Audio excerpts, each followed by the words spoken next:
Des concessions complètement détruites ou décoiffées, des commerces saccagés, des arbres déracinés. C'est le constat après le passage d'un vent violent dans le village de Soriane dans le Yoba.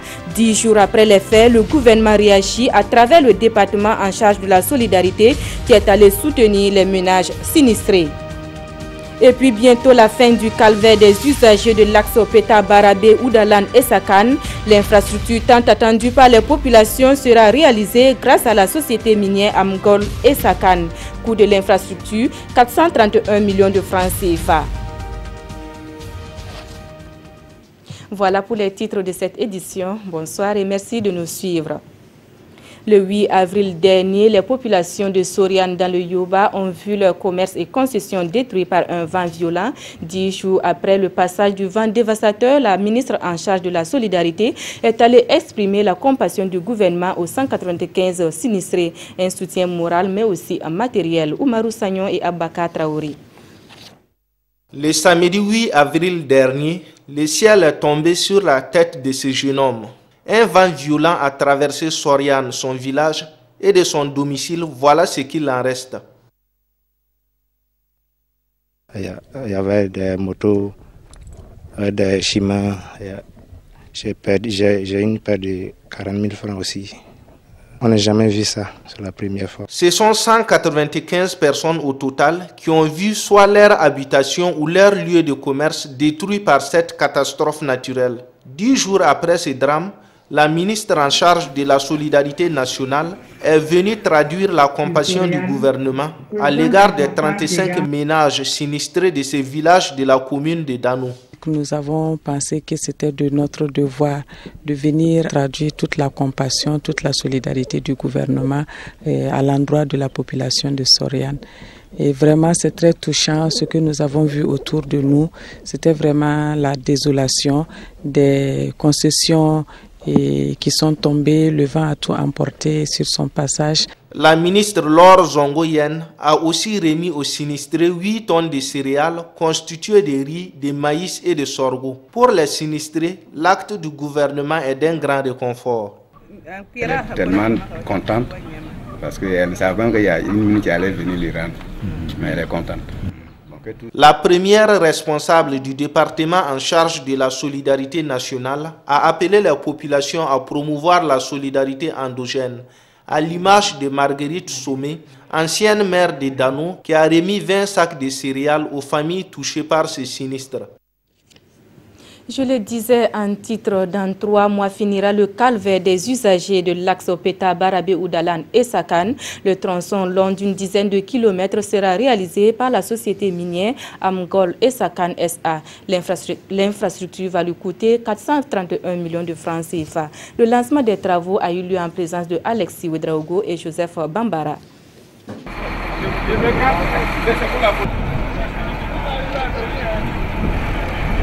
Et c'est parti pour les travaux de réalisation de la route Peta Barabé et Sakan site. Ce tronçon long d'environ 10 km viendra désenclaver ces localités, surtout en période de pluie. Cet ouvrage, estimé à plus de 400 millions de francs CFA, est l'œuvre de Amgod et Sakan SA. Nous sommes des partenaires engagés avec les populations, nos populations hautes, les communautés hautes, dans leur développement. Donc pour nous, c'était extrêmement important que nous puissions faire notre partition, remplir nos engagements et nos promesses. Et c'est pour ça que nous sommes ici aujourd'hui, pour célébrer enfin le début de la construction de cette route. Pour les habitants de Peta Barabé et des localités environnantes, cet ouvrage, longtemps attendu, constitue un véritable ouf de soulagement. Les autorités régionales saluent la patience des populations et l'esprit de dialogue qui a prévalu entre les deux partenaires. C'est la cohabitation. Voilà, la mine est là, c'est vrai qu'elle est venue pour travailler et ils sont là. Ils veulent voir les retombées, mais je pense que dans le dialogue, dans l'esprit de communication, nous pouvons résoudre les petits problèmes qui pourraient arriver. On ne peut pas empêcher les problèmes d'arriver. Mais tant qu'il y a le dialogue qui est permanent entre nous, la compréhension va passer et nous allons régler et aplanir en tout cas les différents problèmes qui se posent. Cette route, dont les travaux ont démarré le 3 avril, est prévue s'achever d'ici 3 mois. Elle comprend entre autres 2 grands ouvrages de franchissement, 6 radiers en béton de 10 mètres sur 7 et un grand radier de 300 mètres. Nous restons à Essakan où les responsables du réseau des populations des communes minières se sont imprégnés du degré d'engagement et de responsabilisation de la mine au profit des communautés locales. Le réseau a initié une caravane de sensibilisation à travers le pays pour promouvoir la paix et le dialogue afin de bâtir une approche à valeur partagée des ressources générées par les mines. L'étape de Essakan nous est contée par Ama Faisal Sissé et Bernard Diasso. Autour d'une même table, les responsables de la mine Ayam Gold et Sakan démontrent aux membres du REPOCOM, les réseaux des populations des communes minières, les valeurs de la mine dans son plan de développement communautaire. C'est tout un programme d'engagement et de responsabilité qui assure à la fois le dialogue permanent et proactif avec les différents acteurs de la région, en plus des investissements sociaux, éducatifs et environnementaux du géant minier au profit de ses voisins. Et Sakan a beaucoup investi au profit de communautés.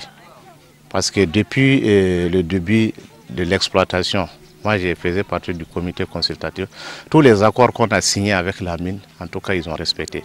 En plus de ça, Essakan est en train d'accompagner les communautés. Nous avons fait pratiquement 8 sites. Et parmi les 8 sites, c'est Essakan vraiment que nous avons été beaucoup émerveillés parce que Essakan a réalisé au profit de la population. Et même le dialogue qui est établi entre la mine et la communauté vraiment prouve que non, Essakan a un souci premier, c'est-à-dire la bonne collaboration entre elle et la population riveraine. Quant aux responsables de la mine, c'est une joie de recevoir cette caravane qui a permis à ses membres de constater sur le terrain la bonne collaboration entre les populations riveraines et la société Ayam Gold. Elle a aussi permis de s'imprégner de l'impact environnemental de la mine et des mesures prises pour atténuer ses effets. Des journalistes bien formés pour une meilleure information des populations, c'est le vœu de l'UNALPHA, l'Union nationale de l'audiovisuel libre du Burkina. Elle a réuni à Ouagadougou des journalistes autour du journalisme d'investigation avec en toile de fond la redevabilité des élus locaux vis-à-vis des citoyens. La formation s'inscrit dans le cadre du projet Face aux médias 2. Nongba Kouda et Vincent Kendrebeogo. Des journalistes issus de plusieurs organes de la presse nationale suivent ici une formation au journalisme d'investigation. Initiée par l'UNALPHA, cette formation de 2 semaines vise à permettre aux participants d'avoir des connaissances pratiques en matière d'investigation pour une information citoyenne de la population. Vous savez très bien que l'information, c'est le résultat donc, du traitement des données.